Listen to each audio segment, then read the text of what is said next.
ভারতের সাথে বন্ধুত্বের ব্যাপারে স্পষ্ট বলেছি, ন্যায্যতার ভিত্তিতে বন্ধুত্ব হবে। হাসিনা কামালের ফাঁসির পরে আমরা চিন্তা করব ভারতের সাথে সম্পর্ক আমাদের কি হবে। ভারতের সাথে খুনি রাষ্ট্রের সাথে বাংলাদেশের বন্ধুত্বপূর্ণ সম্পর্ক হতে পারে না। এখন শহীদ প্রেসিডেন্ট জিয়াউর রহমানের দল জাতীয়তাবাদী দল ক্ষমতায়, সুতরাং কথা বলবেন বুঝে শুনে বলবেন, এমন কিছু বলবেন না সেটা সেই দল বাংলাদেশি জাতীয়তাবাদের পরিপন্থী। এই পরিপন্থী বক্তব্য দিয়ে এই সরকারের সাথে ভারতের সুসম্পর্ক থাকতে পারে না। সম্মানিত সাংবাদিক বন্ধুগণ, আমরা ভারতের সাথে বন্ধুত্বের ব্যাপারে স্পষ্ট বলেছি, ন্যায্যতার ভিত্তিতে বন্ধুত্ব হবে। ভারত যখন জুলাইকে স্বীকৃতি দিবে, ভারত যখন শেখ হাসিনার ফাঁসির রায় কার্যকর করার জন্য সহযোগিতা করবে, ভারত যখন আওয়ামী লীগের নেতাকর্মীদেরকে হস্তান্তর করবে এবং বিচারের পরে হাসিনা কামালের ফাঁসির পরে আমরা চিন্তা করব ভারতের সাথে সম্পর্ক আমাদের কি হবে।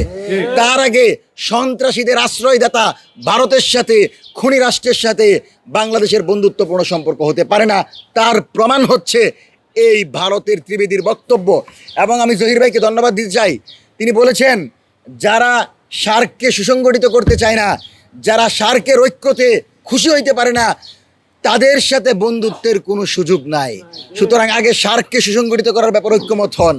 আমরা মনে করি ভারত তখনই বন্ধু হবে যখন সার্ককে সুসংগঠিত করার ব্যাপারে তারা আমাদের সহযোগিতা করবে। তার আগে আপনার জনগোষ্ঠীর সাথে আমার জনগোষ্ঠী এক হওয়া তো দূরের কথা, বরং আমার আর আপনার ভিতর যে বিচারের বোঝাপড়া, যে গুম খুনের বোঝাপড়া, সেটা আপনাকে সমাপ্ত করতে হবে। সম্মানিত সাংবাদিক বন্ধুগণ, আজকে জুলাই পরবর্তী প্রেক্ষাপটে আমাদেরকে দেখতে হচ্ছে যে জাতীয় পার্টি যারা 16 বছর আওয়ামী লীগকে পৃষ্ঠপোষকতা করে বাংলাদেশে জিয়ে রেখেছিল, যারা গণভবনে গিয়ে হাসিনাকে বলেছে ছাত্রদের উপর গুলি চালানোর জন্য, সেই জাতীয় পার্টি রাজনীতি করতে পারবে না। কারণ জাতীয় পার্টি বলল যে আওয়ামী লীগের নেতাকর্মীদেরকে যেন রাজনীতি করার সুযোগ দেওয়া হয়, আওয়ামী লীগের রাজনৈতিক কার্যক্রম যেন অ্যাক্টিভ করা হয়। এবং আপনারা জানেন 23শে জুন আওয়ামী লীগ পরিকল্পনা করছে দেশের বিভিন্ন জায়গায় হামলা করবে, দেশের বিভিন্ন জায়গায় সেই সন্ত্রাসীরা মিছিল করবে।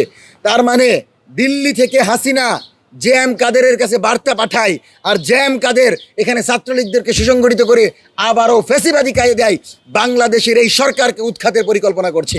সুতরাং সরকার বিরোধী পরিকল্পনায় জে.এম. কাদের জড়িত। আগামী 48 ঘন্টার ভিতর জে.এম. কাদেরকে গ্রেফতার করতে হবে এবং তাকে জিজ্ঞাসাবাদ করতে হবে সে কিভাবে জানলো যে আওয়ামী লীগ রাজনীতিতে সক্রিয় হতে চায়, সে কিভাবে জানলো যে আওয়ামী লীগের নেতাকর্মীরা রাজনীতি করতে চায় আর এই সরকার তাদের উপর নির্যাতন চালাচ্ছে। সুতরাং আমরা মনে করি সরকার বিরোধী পরিকল্পনায় এখন ভারতের পরামর্শে জাতীয় পার্টি ভূমিকা রাখছে। সম্মানিত